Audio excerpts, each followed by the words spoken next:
Good morning, everybody. Good morning. You know what I'm going to do now, don't you? Good morning, everybody. Good morning. Wonderful, wonderful, wonderful. As I keep reminding you, you create this service. You haven't come to watch what happens up here. In fact, David and I will be watching what's going on out there with your wonderful, beautiful presence. So thank you all. Great delight to welcome on his first visit to us here in Poole, Mr. David Powell. And David is a certificate holder with the Spiritualist National Union in demonstrating, speaking and healing. So David, a warm welcome to you here at Poole. Thank you for coming. So here we are on a beautiful day, joining together, raising our vibrations, receiving healing, and joining in with that community energy of love, compassion and upliftment. So how wonderful. We look forward to today's service, and as Spirit will unfold everything ready for us. Without further ado, I would like to invite David to deliver the opening prayer. Thank you, sir. Good morning, friends. Good morning. Let's just take a few moments now just to join with one another and that great power of the Spirit. Great Spirit of love and light,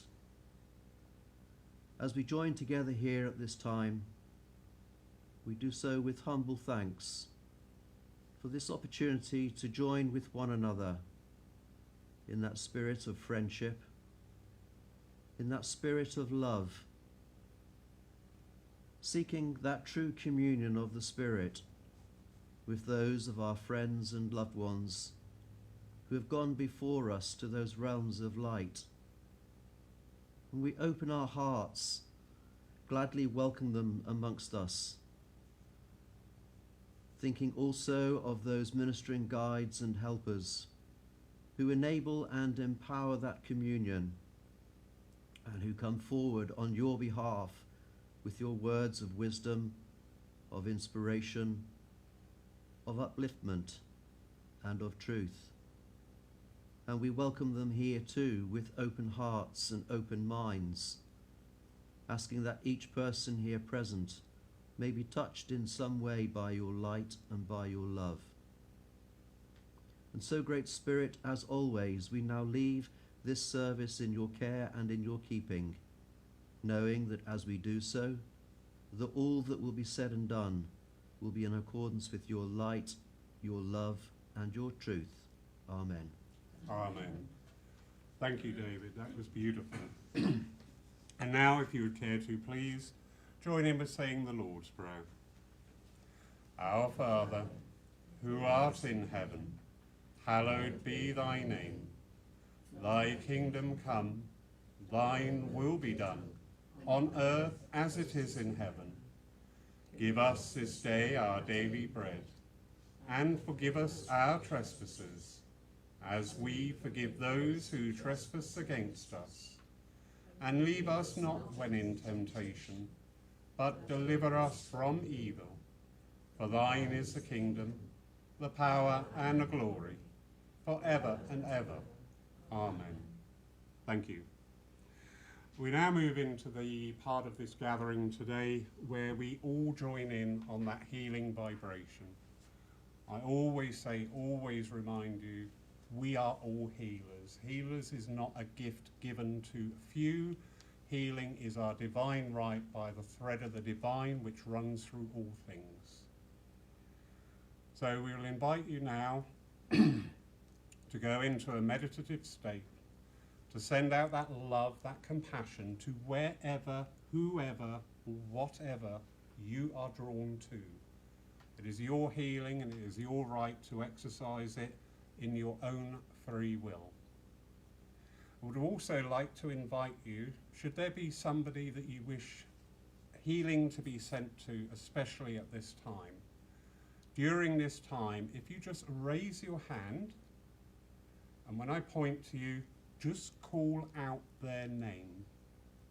We do not need the medical history, the medical records, the relationships, just the name. And that resonance, adding your voice to this part of the service, will empower and imbue that healing love that you give out. So we now enter our healing time.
Divine and infinite Spirit, we give thanks for this knowledge, this understanding, that by linking in with our own soul, our own spirit incarnate here on this earth plane, that we can engage in that act of healing, of love and compassion, safe in the knowledge that healing will be delivered where there is a need.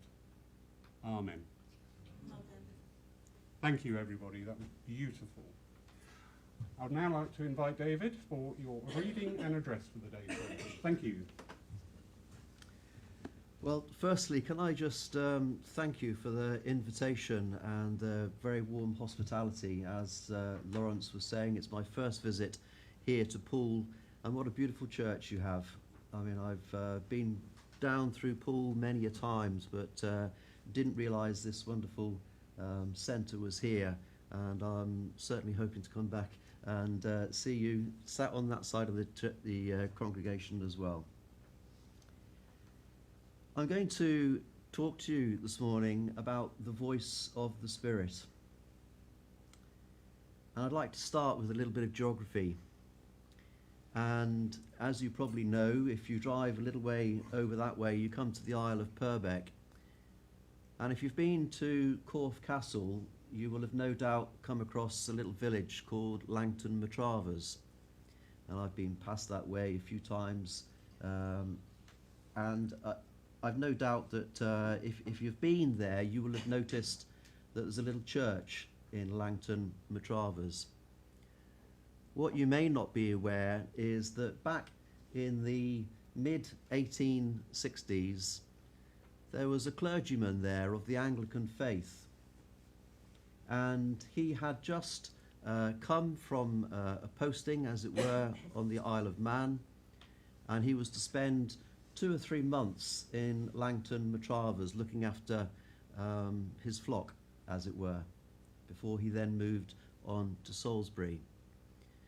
And the gentleman, this clergyman, went by the name of William Stainton Moses. Some of you may have heard of that name, I don't know.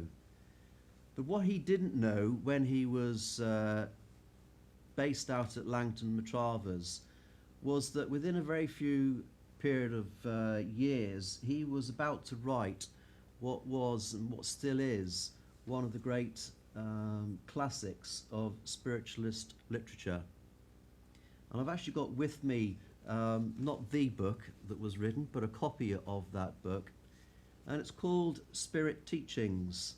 This is a 1937 edition of that book. So, I mean, there's history in the book itself. I'd love to know whose hands it's been passed through.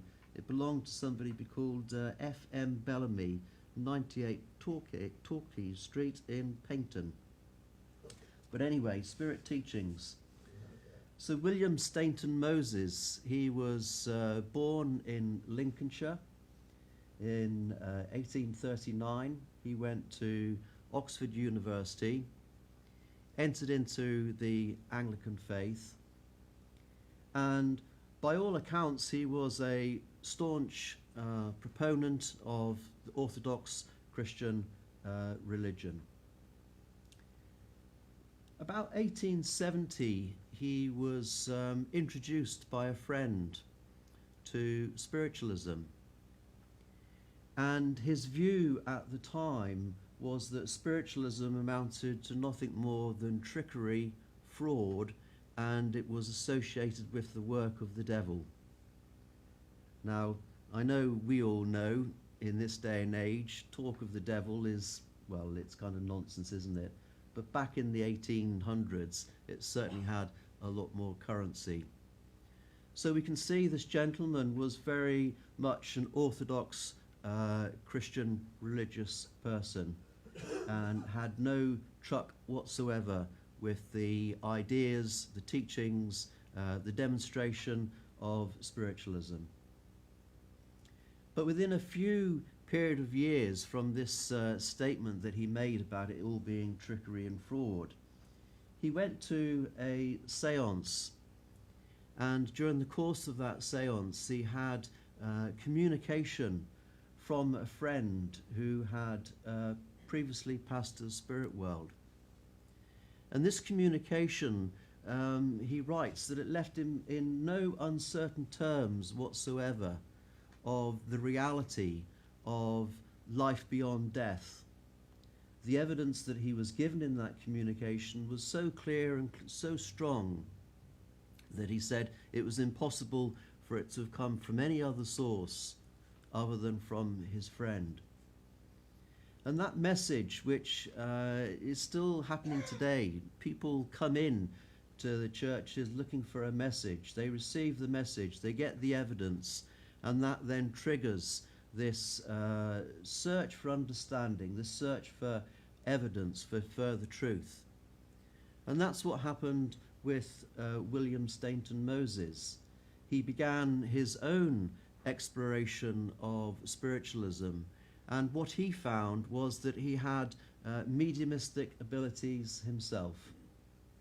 I'm not that surprised, to be perfectly honest.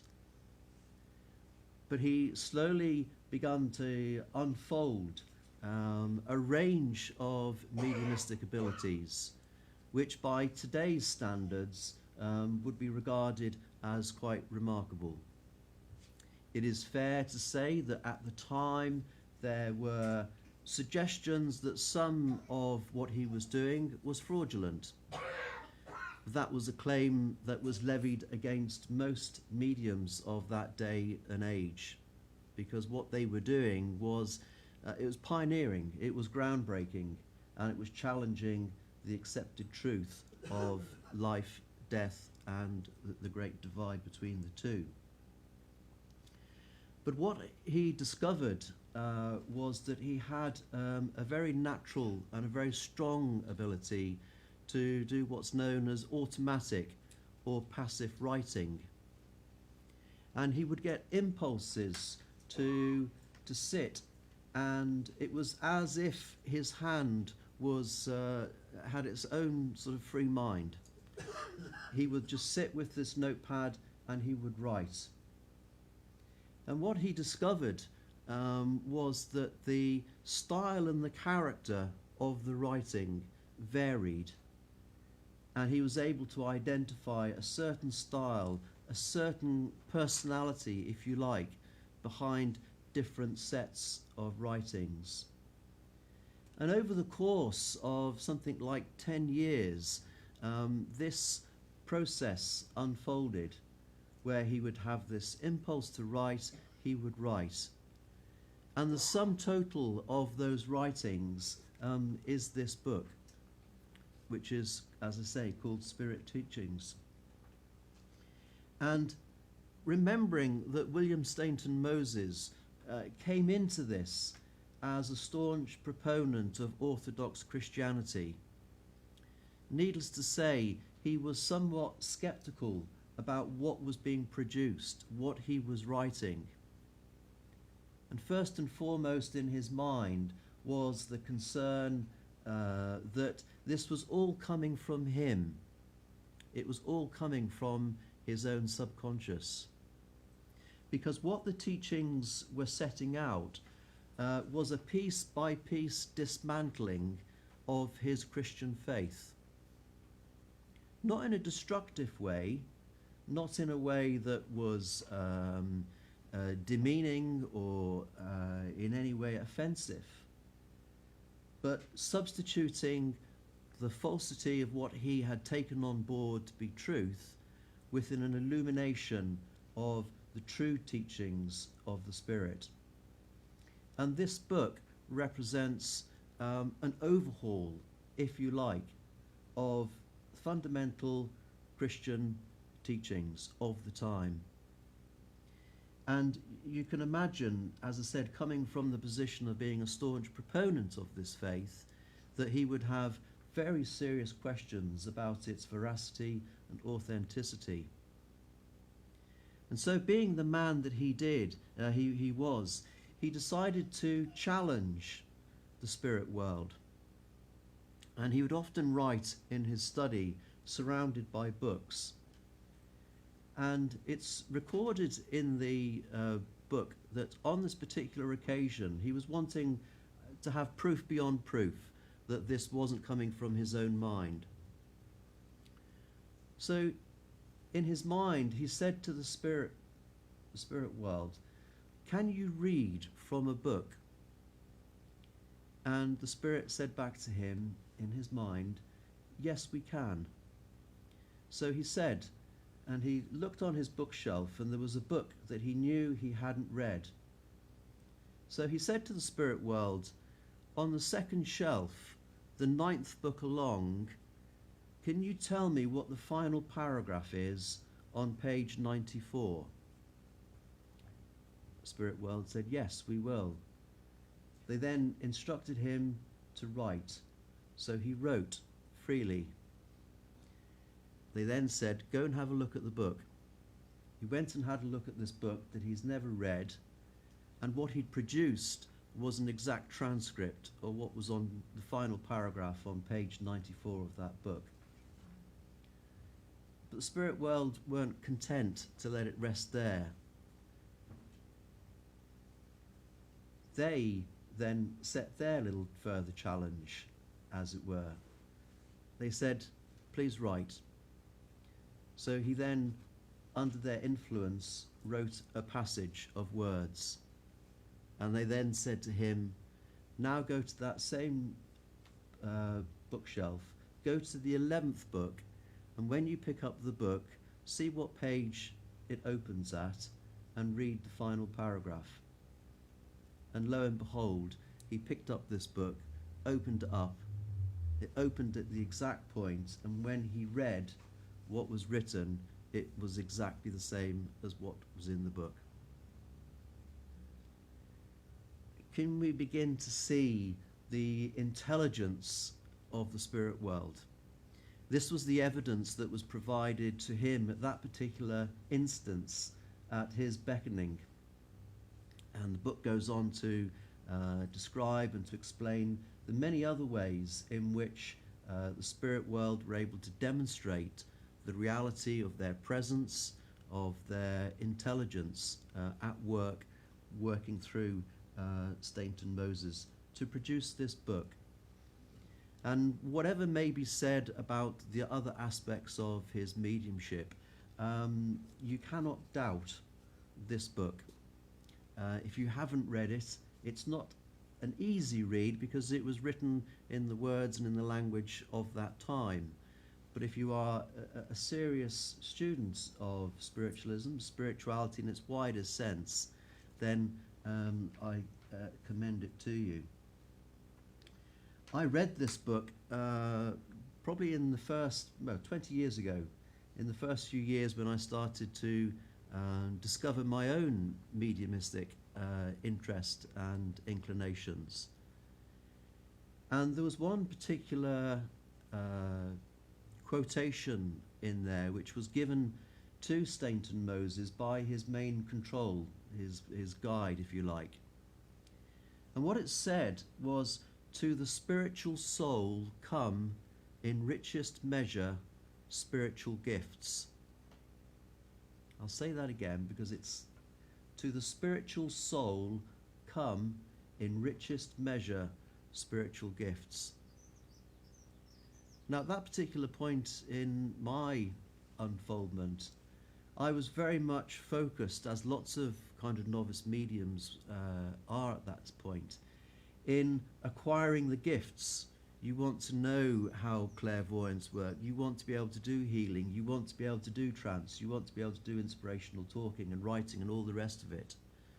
But what that message was so clearly saying, that our focus needs to be on the spiritualizing of ourself first and foremost.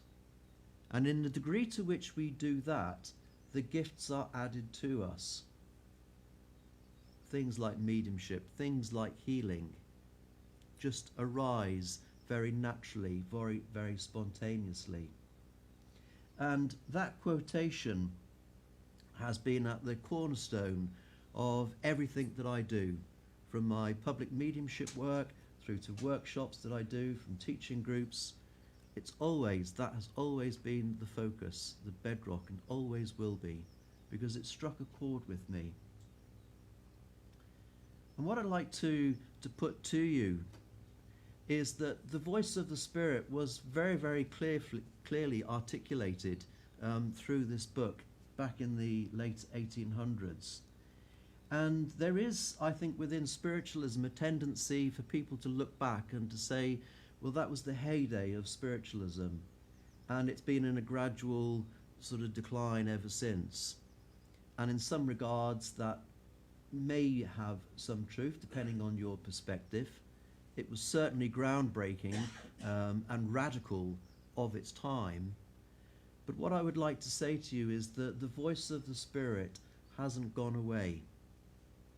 The voice of the Spirit is still as present as it was in the 1800s in William Stainton Moses' day. It's still present in the degree to which we are prepared to open ourselves to hear that voice. And I can speak from personal experience when I say that to you, because the very reason I'm stood before you here today, apart from the kind invitation from Lawrence, were 7 words that were spoken to me some 20 odd years ago when I was, as I say, beginning my journey of unfoldment. And like Stainton Moses, I can't claim to be on a par with him, but like him, I used to have impulses to write.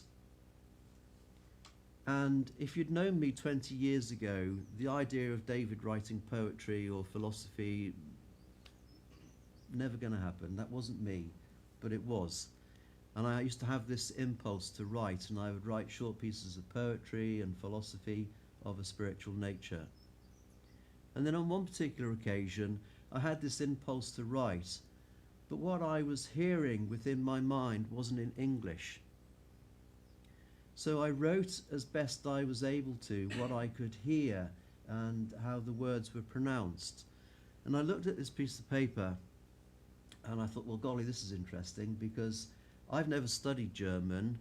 I've got no German ancestry whatsoever, but the words to me looked like German.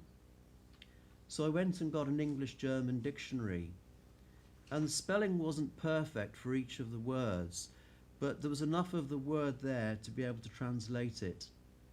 And what the Spirit had written through me in a language that I had not the first idea of, 7 words, and those 7 words were, step with me through the looking glass. Step with me through the looking glass. Now you'll know a looking glass is an old-fashioned name for a mirror. And in mystical terms, a mirror can be seen as a divide between one realm of consciousness and another. So here was the Spirit extending an invitation to me in a language that I didn't know, making this invitation to step with them through the looking glass. How can you decline an invitation like that? How can you dismiss? How can you explain away and say, I've made that up, that's come from my own mind? And from that point on, the spirit world had me hooked, line and sinker. And I could spend all morning talking to you about the experiences, like most mediums can, of the times when the spirit world's voice is loud and clear. And just as Lawrence said that healing is not a gift given to some, it's a gift given to all of us. Our capacity to hear, to be influenced, to be inspired by the Spirit is our natural birthright, each and every one of us. And all we need do is to allow ourselves the time and the opportunity just to withdraw our attention away from the busyness of our physical earthly lives, and to allow that awareness to be centered within, to come into tune with our own power, with our own presence. And when we enter into that state, that's when we hear, that's when we can be assured of that presence. So I'd like to just close with the invitation, as it were, for you to go away from today. And if you don't remember anything else, then set yourself a target. Give yourself permission that in the 7 days that follow, that you're going to set some time aside where you do nothing but enter into that communion with your own spirit. And let's see what the voice of the Spirit has to say to you. Thank you for your attention. I did not expect that, and it was beautiful. I think it was Imperator was Stanton Moses' main guide. Yes, and Rector was the other. That's right, yes. Yeah. And I was drawn very much to that book during the first time we were forced to stay at home. And it is a beautiful book, and there are 3 copies in our library up there. Enjoy it. Anyway. No excuse. Yeah. David, thank you. Wonderful to have some of the history about our spiritualism and spiritualism. Wonderful, wonderful. We will now have our piece of music for the day, which is For Those in Peril on the Sea. If you want to sing along, please do. If you wish to just listen, please do. Whatever, but just enjoy. Thank you.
And as we are a seafaring town, I think very often this time. I would now like to invite David for his demonstration of mediumship. As always, an impassioned plea. If David should come to you, a nice clear response with a yes, or a no, or a maybe. Quick dry run. Yes. No. Maybe. It's not hard. Enjoy. David, sir. Great, thank you very Thank much. you. Yeah, that is so important that you do kind of speak up and just acknowledge your loved ones have made this effort to be with you here today. And it's a bit like, you know, if you phoned your relations in Australia and just nodded at the phone for a few minutes, well, they're going to put the phone down, aren't they? So, yes, no, not sure. Any one of those responses is perfectly fine. I'd like to start by coming to the lady. You got a little lanyard thing on. If I can come to you, please. Yeah, I'm aware of a gentleman here that's with me, and I certainly feel this gentleman's a little bit taller than myself. I do feel to be quite quiet in my nature. I don't feel this is a particularly elderly man either before I've passed to the spirit world. But I do feel close to you. Because as he's just coming a little bit closer there, I can almost feel like my heart is being pulled out to you. And I know we're not allowed to come off the platform, but if I could, I'd want to come around and put my arms around you. So I feel this man, I said, is very close to you, but he's not elderly before he's passed the spirit world. Can you understand this gentleman feel? Please, thank you. I do feel so very protective of you. I'm clairsentient. He feels like Dad to me. Could you understand this, please, as Dad? Because that's how he makes me feel. Are you okay for me to carry on? Yeah, thank you. Your dad's such a lovely, gentle soul. Can I say that? Yeah, because that's certainly how he makes me feel. I do feel as if I'm a little bit in awe of all of this, so I don't feel he would have naturally kind of accepted or have understood about life after death. He's got a lovely, gentle sense of humour as well, very understated, a little bit on the dry side, but he's my kind of humour. I love that. And he's kind of saying, you know, you wouldn't believe the shock that he had when he woke up when he was dead and realised he was still alive, you know? Yeah, he's having a little... a little laugh at that one. You'd understand also, please, there must have been a birthday just close by, because he showed me pictures of cakes and candles on, so I know that he would have been close. The name of Peter is being called. I'm not saying that's necessarily your dad's name, but could you place a Peter for me? Thank you. Would you also know about links to Australia? Not necessarily saying with your dad, but in and around you or close to the fact you'd understand, okay? Because he's just talking to me about Australia there.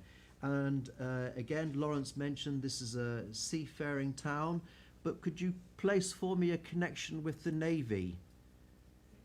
A link that would be round close to your dad with the Navy. Okay, thank you, because again, that's just wanting to be acknowledged. All right.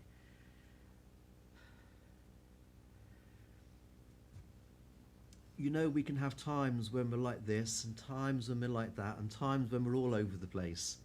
And you'd understand the latter, because I feel very much your dad's wanting and has been around you, because clearly I can see you're a little bit upset with the message, but it goes beyond that, and you appreciate there's been a period of up and down, as it were, and your dad's wanting to bring that buoyancy, that's the word he's using, to uplift you at this time. Your dad was very, I'd want to say philosophical.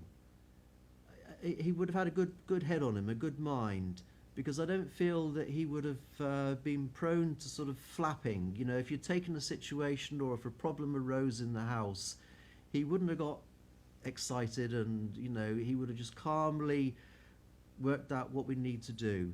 And that's what he's kind of imploring you, just to, it'll be okay, just kind of work through it, and will come out the other side. All right, so that's very much what he's wanting to say to you. Could you place a young boy for me that would connect, who would have passed to the Spirit at a young age, connecting in and around the family or with your dad, please? Because I'm just aware, as I've got your dad here, there's also a young boy that stood by his side. Is there anybody you could ask in the family about that? Okay. Because this boy has just literally stood. He's been shown to me at the age of sort of 5 to 6, but have you noticed things being moved in your house recently? Yeah. All right, okay. Well, I'm not going to lay the blame on this little nipper, all right? But he may be part of the conspiracy. They've just been trying to get your attention, all right? Nothing to be fazed or worried about. It's just wanting to bring that comfort to you. All right. Yeah, I could stay with you all day because your dad's such a lovely man and such a lovely communicator. But he's just wanting to leave one final bit of advice and encouragement. Whether it's concerned with this, with mediumship or what have you, I'm not sure. But he's saying to me there's something you keep on putting off. You're not committing to something. And he's wanting to encourage you to put your best foot forward. All right, to go with it. And he's saying you'll surprise yourself. So whatever it is, just to go with it, please. All right? And leave your dad's love with you. There's a black dog up here as well. Can you place a black dog? Yeah. All right. It often gets like crufts around me because I used to be a dog handler many, many years ago. But I'll let you take the black dog home with you as well. All right? So thank you very much for working with me. Okie dokie.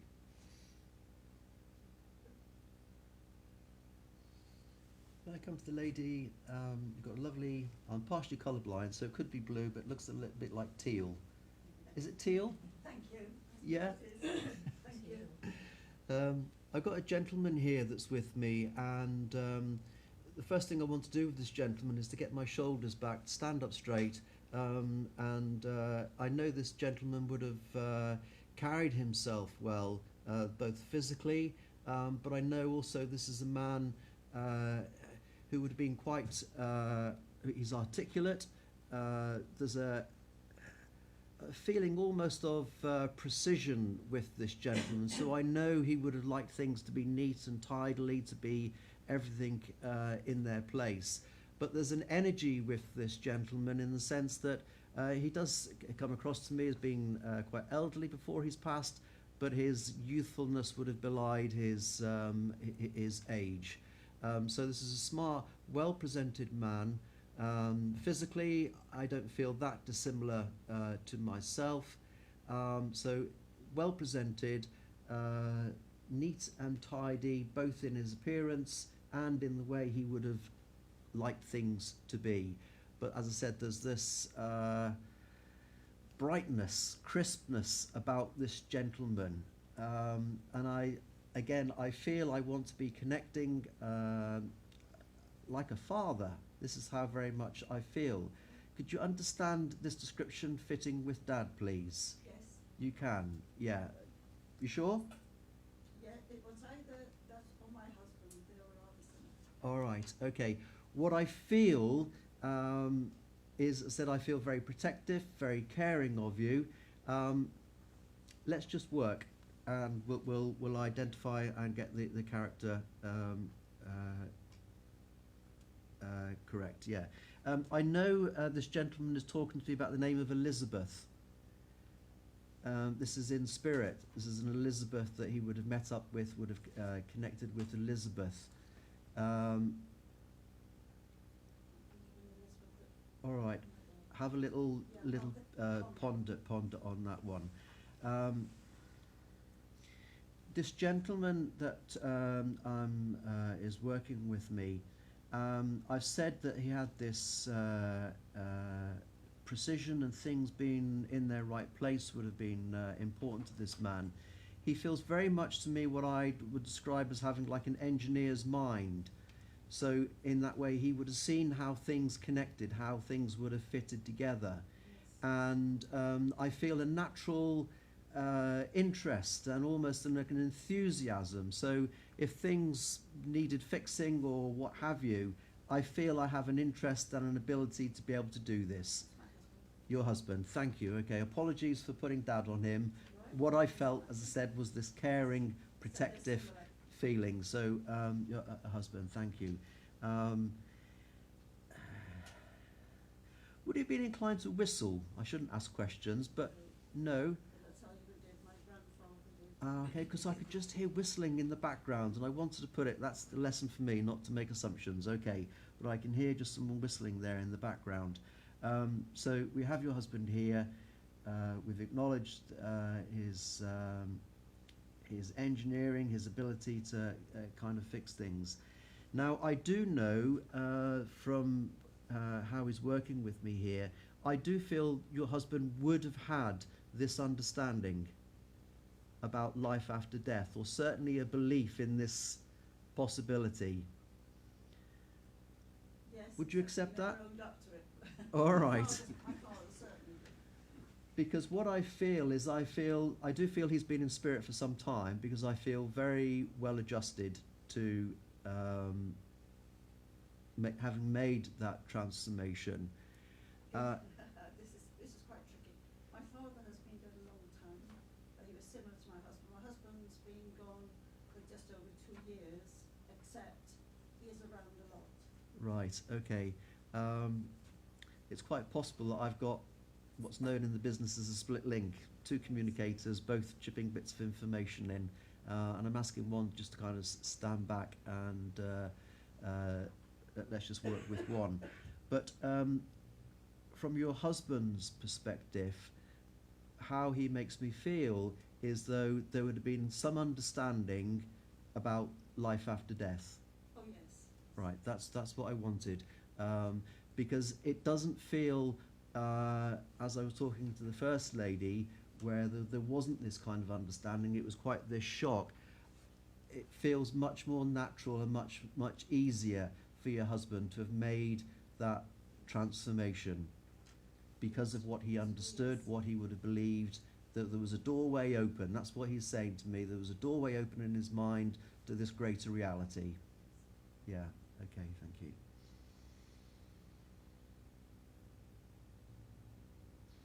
I know, well, first of all, would you know the name Gordon? I know I gave you Elizabeth. Could you place Gordon for me? Gosh. That's my father-in-law, whom I didn't know. Right, okay. But let me just test something also. I know the lady had connections with Australia, but would you understand links with Australia? Because sometimes when the spirit world give me Gordon, I used to have an Uncle Gordon who lived in Australia, and it either works one of the way. It's either the name or the link to Australia. You can't place... so I've given you 2 bits of homework there. There's an Elizabeth and there's a link to Australia that need to be fathomed out. Okay. Thank you.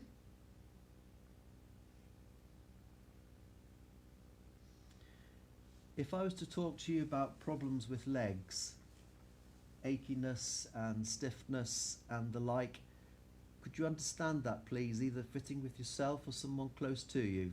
You'd understand that, thank you. Because I'm asking your husband, what's he want to say? What's the message? And what I need to be talking about, I could just feel my legs all going stiff and achy, as if I'm in need of putting my feet up. Okay, and here, you would understand that you're perhaps one of the last people who would be doing things for yourself. Yes. Yeah, there's this thing about you where, you know, if there's a line of 100 people, you'll be 101. Yeah, you're last in line to be looking after yourself, and your husband is wanting to just encourage you to carve out a bit of R&R for yourself. You know, feet up, tea, biscuits, taking the pressure off. Okay, I can't just relay his love and his, you know, his kind of wishes for you. So that's what he's wanting to say.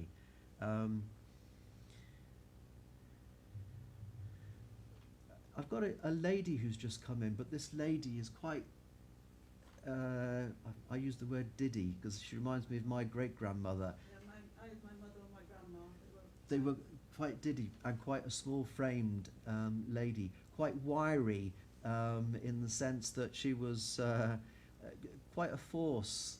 that's my grandmother. Yeah, quite a force to be reckoned with. That's very much how she makes me feel. And incredibly strong, very capable, very independent in her way. And there'd be no pulling the wool over this lady's eyes. It's very much how she makes me feel. And she's kind of saying, if you don't listen to what your husband said, you know, you'll be having a telling off from her. So, you know, with love. But there was a little bit of a finger wag there from her. But it's, you know, she's around you and bringing that love and care for you. So, Thank you. and just before we go, could you place a light-coloured dog, like a retriever, Labrador, that kind of colouring of a dog? That particular grandma Yeah. had a dog. It was my mother's dog. Right. I didn't know, well, it died when I was quite young. So, Okay. but I know that they were very fond of this. All right, because I've got this light-coloured dog up by the side of me. All right. Can I leave your husband's love with you? Thank you very much. Remember what he That's said about putting your feet up, and remember your grandmother as well with her wagging finger. Thank you very Okay, much. so thank you. Okay, where we go? May I come to, yeah, sorry, I've forgotten your name. I know we've Okay.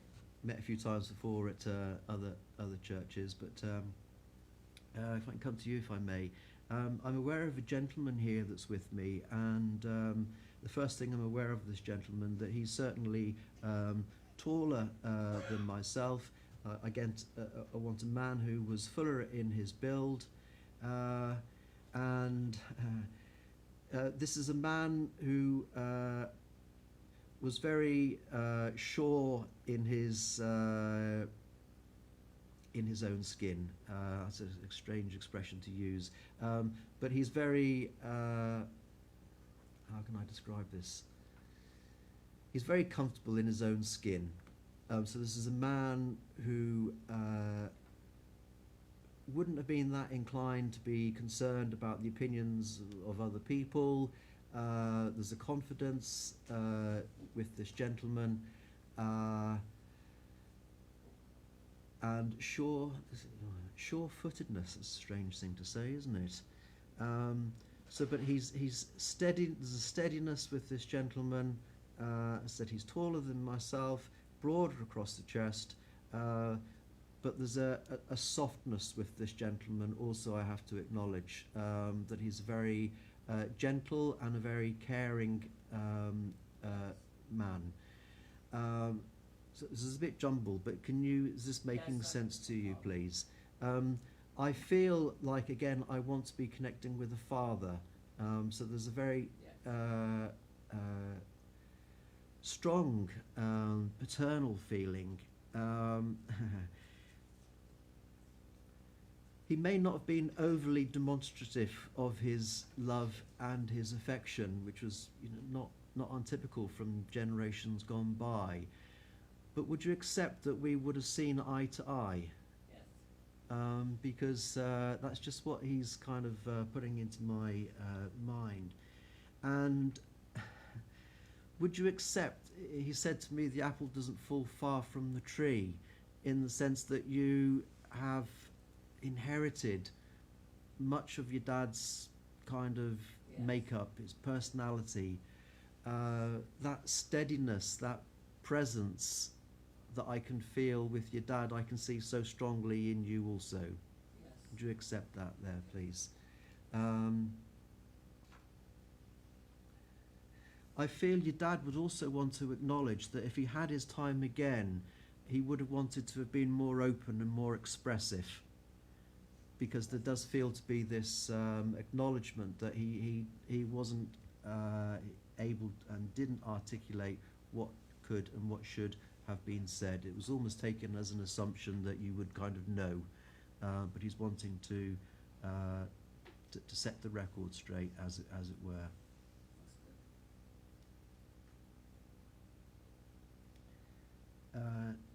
That's good. I shouldn't ask questions. I feel that why he's here today, he wants to talk about your development, your studying. Yes. Yeah. And I wouldn't be at all surprised if this isn't the first time that perhaps the spirit world have kind of imparted this message to you. But would you understand if I was to speak about being in the doldrums? Yes. A kind of a period where not a lot seems to be going on. They're there. And there's like an open doorway, but the encouragement there is for you needing to step through. Do you understand that? I know. Yeah. I know. Because what they're talking about is unfulfilled potentials and abilities there. Taking my mind back to what was said in the address about, you know, we've all got the potential to be the next pioneer, as it were, in our own way. So there's that encouragement there for you to pick up the pen. Okay. Pick up the pen. So there may well be more beyond that, but if you understand that literally about picking up the pen, then that's a good place to start. Has anybody ever talked to you about a nun? A nun? No. I'm not in the habit of kind of giving out guides and all that kind of stuff, but as I was just speaking there about your dad, I was just aware there that there was a nun who was stood close. Yeah. So, has that been given before? It has, but I've never really placed it. All right, okay. Well, it may not be a nun in terms of a physical earthly connection. I've got a friend very similar to that too. All right, Yeah. okay. There's no message as such. I just needed to acknowledge that this nun Yeah. was present and with you. Yeah. So can I just please leave that encouragement from the spirit world, please, to pick up the pen and go forward with it. Thank you. All right, so thank you for working with me. Thank Okay. you, David. Ladies and gentlemen, can I thank you for your love and support for making those messages possible, because without that, not a lot would happen. So thank you. Beautiful. Thank you. Thank you. Notices for the week. This Wednesday, 3 o'clock, we have a divine style service, so similar format to what we've had today.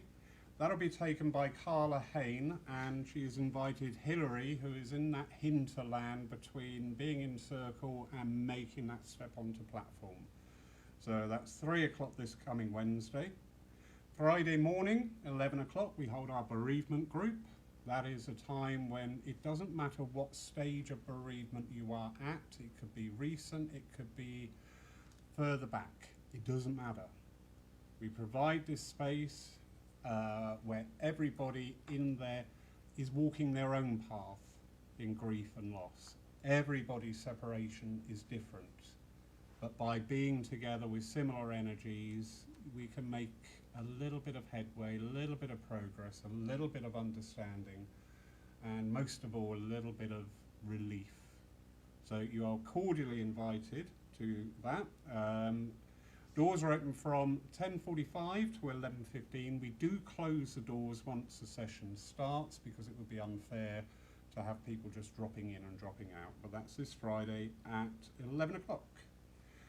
On Friday, no, it's online. It's next Sunday at 11 a.m. we have another divine style service, and we welcome Minister Kim Moore-Cullen to take our service. She's travelling up from Devon Way and will be staying with us overnight to be here bright-eyed and bushy-tailed on the Sunday morning for you. How wonderful.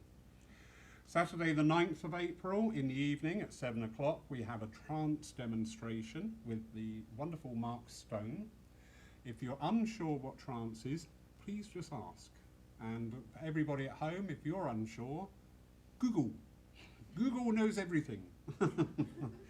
But there will be a charge appended to that evening of £8, but Mark is such a beautiful worker and his trance is simply sublime. So that is on Saturday the 9th of April. Saturday the 16th of April, we have an event deferred from the dreaded 2020. We have our Psychic Ploughmans. So that's at 12 o'clock for a 1 o'clock start. And we welcome to us Deb Clark and Sarah Warman, who made their presence known on the internet during the last 2 years. And we have our very own Andy Ford as well, who will be demonstrating mediumship. Tickets are on sale now. They are £16 a head. Please, when you are ordering your ticket, we do need to take your food order, and if you require gluten-free bread or your martini stirred anti-clockwise or whatever your thing is, all right? So please, they are on sale now. Our online activities, we continue on with our meditations, Saturday morning at 9 o'clock and Monday evening at 7 o'clock. This Friday, we've got a one-off special. We welcome Ron Cox from Florida, Rachel Finch from the UK, and Jamie Aylward from the UK. Ron and Rachel have both had NDEs, near-death experiences. Now, these can have quite a profound effect on the people going through these times and afterwards. So Ron and Rachel will be talking with Jamie, because Jamie has a lot of experience about NDEs, about write-ups, books, and has actually written papers on this subject. So we're going to have this forum, and you are cordially invited. Again, that is at 7 o'clock live online. Saturday night, also at 7 o'clock, we have a Lyceum night, and we welcome Bill Rich to talk to us. He's coming down from Essex, and he is also going to be with us in person in April. I'd like to sincerely thank the Healing Mediums for your work prior to this service. It is much appreciated and should always be acknowledged. Just a little reminder, we do not hand out hymn books, neither do we hand around the collection plate at this time. However, we are still reliant upon the voluntary collection that you place in the basket there. I will now hand over, I will stop talking, you'll all be pleased to hear, to the wonderful David for your closing prayer. Thank you, sir. Great Spirit of love and light, as we now draw our service to a close, we do so with humble and heartfelt thanks for this opportunity to have been with one another and those of our friends and loved ones who have joined with us to demonstrate that great and eternal truth, that there is no death but that of the body. And we ask, as we each now go our separate ways, that we may be guided and inspired to walk in pathways of light, of love, and of service to one another, remembering always that as we are one with one another, so we are one with Thee. And we ask for that guidance, that we may each become in our own way a fuller and truer example of your light, of your compassion, love, and understanding, and that we, through our presence here on this earthly life, be of service to one another, bringing light where there is darkness and love where there is fear. May we be kept safe and well until we meet again. Amen. Amen. David, thank you so much. Beautiful, well-rounded service. Absolutely beautiful. Thank you. Pleasure to be here. Thank you. If you need to leave now because you have parking fees or whatever, or buses, absolutely fine. However, during this time, we've all had to make changes, we've all had to make concessions. One of the concessions I've had to make was welcoming this person into our congregation who just sort of arrived on the scene, suddenly had all the ladies flocking around him.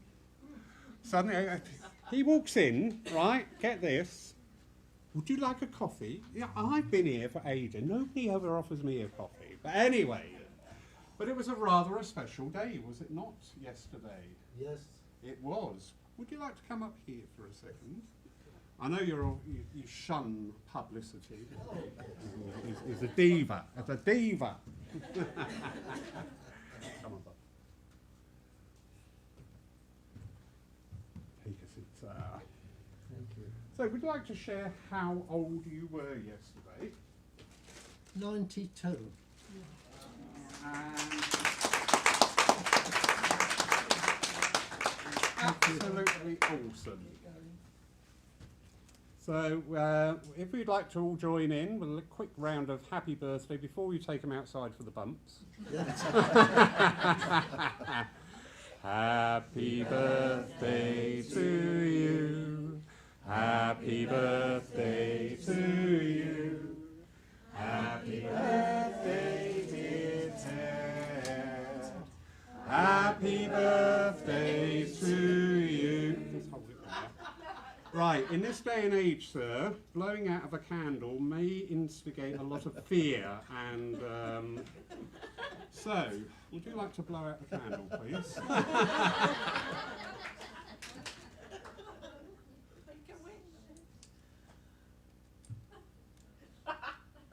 That's why your hair's terribly close, isn't it? Yeah.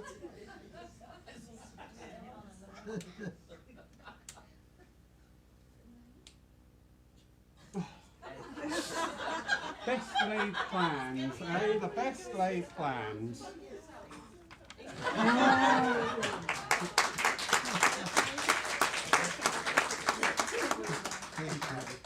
Thank you very much. No, put that down, dear. You definitely don't need it.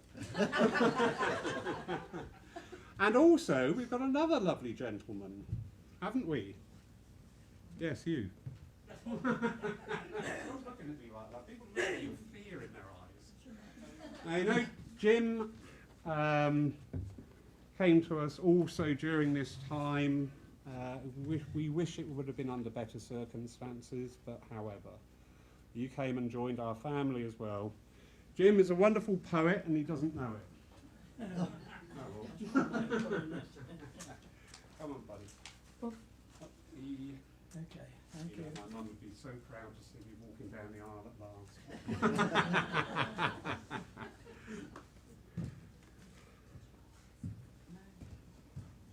Thank you for that lovely service. Oh, pleasure, thank you. I've been writing poems for years, and I think the voice of spirit has been coming to me regular. Yeah. And now with this war just started, I've had more to write about. So I hope you don't mind if I write this poem. All right, sir? Yeah. You just sit there and look pretty, Ted. I Somebody will always rush do. up with a cup of coffee for you. First of all, what kind of world do we live in? After 2 world wars, don't we think we've had enough? Yes. And I think it's all because of one person that we're getting all this trouble. And I know with words from Spirit and from my darling wife who passed 2 years ago, I still keep getting these words and carry on writing. So if you don't mind, I'll carry on and I'll read this poem to you.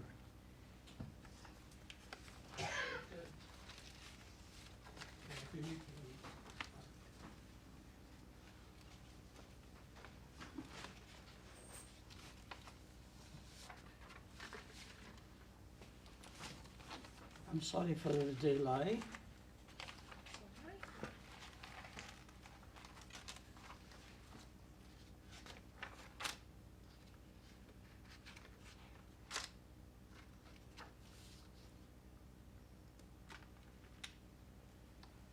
And this is what I've wrote. Concerning this war that's senseless to me and to many people, and I was tempted to write this after all the weeks that we've heard on the telly, on the radio, of different things that's going on.